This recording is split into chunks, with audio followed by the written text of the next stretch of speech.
కలియుగంలో మనుషులు ఎక్కువగా స్వార్థం, కోపం, అహంకారం, అసూయలతో ప్రవర్తిస్తున్నట్లు కనిపిస్తుంది.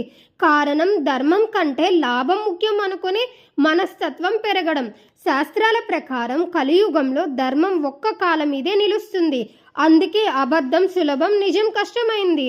కానీ మార్పు బయట నుంచి కాదు, మనసులో నుంచే మొదలవుతుంది.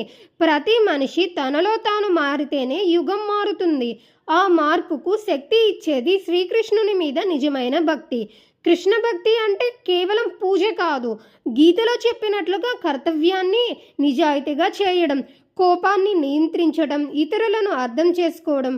ఒక మనిషి కృష్ణుని నమ్మి జీవించడం మొదలు పెడితే అతని ఆలోచనలు మారుతాయి, మాటలు మారుతాయి, ప్రవర్తన మారుతుంది. అలా ఒక్కొక్కరు మారితే ఈ కలియుగంలోనూ ధర్మం మళ్ళీ వెలుగులోకి వస్తుంది. నిజానికి కృష్ణుడు రావాల్సిన అవసరం లేదు.